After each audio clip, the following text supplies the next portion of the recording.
My name is Mark. This is Zen Talk, and we're talking about Zen Oldies. So we are talking about the sayings of the Zen Masters. These would be the primarily Chinese Zen Masters. These are Chinese text that are often either in very old parchment or wood blocks that have been translated into English.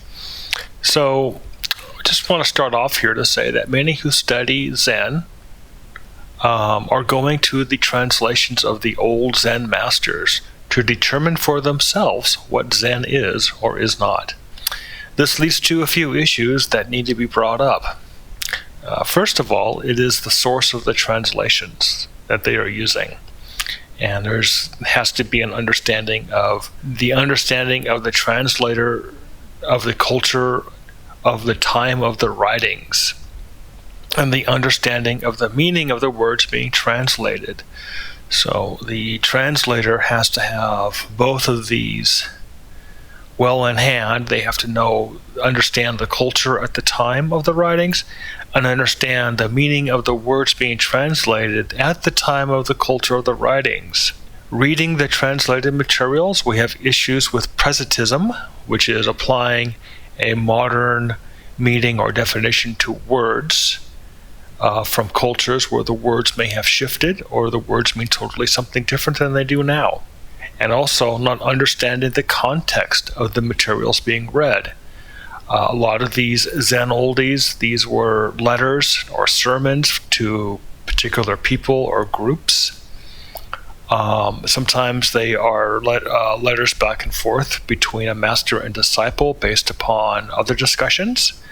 So these texts have been uncovered and translated, but we're not really understanding the context that the material is being read in. Why were these written and how, and who were they to, and what other conversations were prior to this?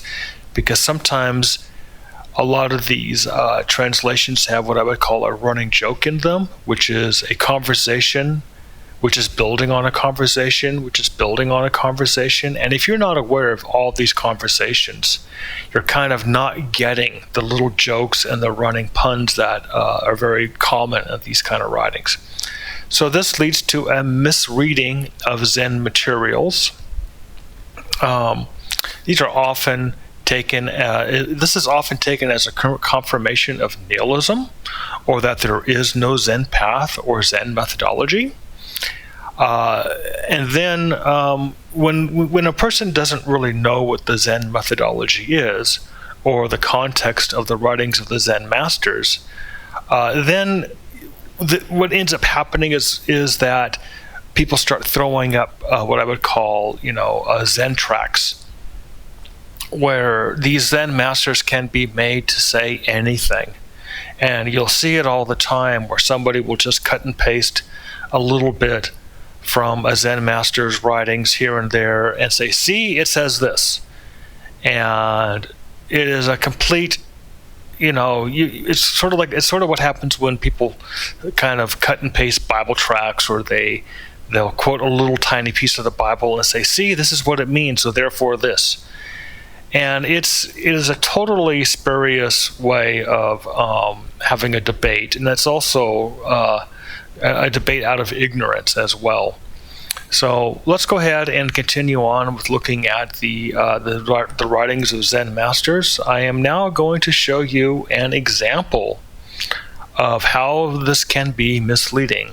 Okay, so we're going to look at the translations of Hengbo here, which is a very famous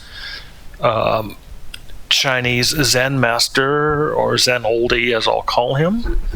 And a lot of times these are the kind of things that this is a very common piece of material that is oftentimes cut and copied into chats or forums, or quoted at Zen centers or Zen masters, or I would say modern Zen teachers like to take these little tiny pieces here and say, you see, this is what it means, and therefore you should do. So it's this is one. So this is one translation here by John Blofield, who likes to really embellish his translations, and you can see it's quite wordy. But let's look at another translation of the same thing. Here we have the original Chinese on top, and then we have a much more concise, I would say, translation below. And as you can see, these down here, by the way, is more as trying to explain what the translation is trying to say. It's not part of the translation. So as you can see, these are much more concise, much smaller than the Blofield version, which is much more illuminated. He's really sort of went to a flair, put a lot of embellishment and more, I would say, poetic license into these translations. So then that, the next question is are these truly translations of the Zen Master, or are they now becoming more of an interpretation of John Blofield of the Zen Master? So these are legitimate questions to ask at this point. So here we have another, like I said, this is a more concise translation. And then here's the original Chinese above, which I would say this is probably a direct cut and copy of what was written in Chinese. So what if I want to translate this myself? Let's just have some fun here. So let's just go to we'll go to this one here, the sermon. So first of all, even when I'm looking at this here, what's the history of this? What's going on? And, we got a preface here that this is a sermon basically written to a student. So let's go ahead and cut and copy. Let's cut and copy this one here.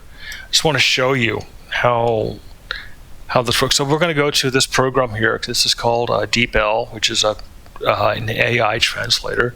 And I'm going to go ahead and put in the Chinese here. And voila, I have a translation. Wow, well, and this is what I would call a technical translation that a computer does.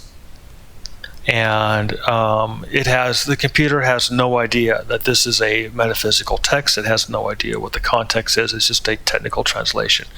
But in the technical translation, let's take a look at this. We have all kinds of different words that could come up for each one of these things here. So the teacher, well, I can make that say master. And then to different names. So we could say there's all kinds of ways that these words can be changed, because the Chinese, the way that the structure is that these meanings grouped together combined with other lines can mean very different things. It has never been born. Well, what else could I say? It has never been created or has never been generated. So these are what a translator goes through, and I can tell you right now, I could probably pick and choose this and make this say anything I want it to say, and that's been an issue. Is do we really know what the context of these particular words are actually meaning at the times that they were written in the ancient Chinese culture that they were written in? And I can almost tell you right now, unless you get into a time machine and go back to when this was written and talk to the people, understand the ancient Chinese culture, understand what they were using as definition of words back then, the answer is no. That we're probably not getting a true picture or a true understanding of what these Chinese masters were actually writing. I would say the best we're getting is a hint, a clue, and maybe a tiny bit of a little bit of direction. But to take these as this is Zen, this is the authentic teachings of Zen, you would be highly mistaken to do that. Okay, so this is my commentary part. as I said, unless you could get into a time machine and actually go back to the time of these writings and live in the culture, listen to the dialogue, listen to how people said things, what is their colloquialisms, and even see that here in the United States, even the way that people talked 50 years ago is quite different than the way that we talk now. And even the way that people talked in the 1920s is very different than the way we talk now. Sometimes you can go through the archives.org and look at newsreels right from the time of the 1920s, 30s, all the way to World War II. And you can see that the language has slightly shifted from the way the words were used then and the way that words were used now, the way that certain things were phrased together to mean something, and the way that we would say it now. And it's also, there's been a lot of political changes in the way that things were portrayed. The way that things were portrayed back then would mean one thing. The way that they're portrayed now would mean another thing. And that's only 50 to 75 years ago. What do you think is going to happen in 100 years, 200 years? I mean, a lot of these writings that are being quoted by these internet Zenists and at Zen centers and by American Zen teachers, I mean, these were Chinese writings going back to 850 AD. And is it within realities to assume that these translations that we are doing within the last 20 years can really have any relevance to the way that people talked and thought in 850 AD? I mean, there are scholars that go through an amazing amount of research just to even figure out what ancient culture was, what even they thought, what was their understandings. And that is very tedious work that is very beyond translations. And only very, very few people have done this.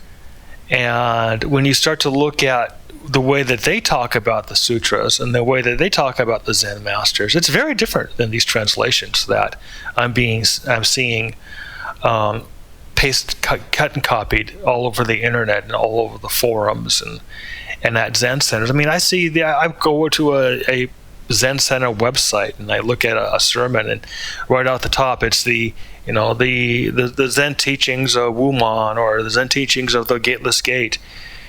And they're using what I would call a suspect translation, a translation that has been highly embellished. A lot of artistic license was taken to it.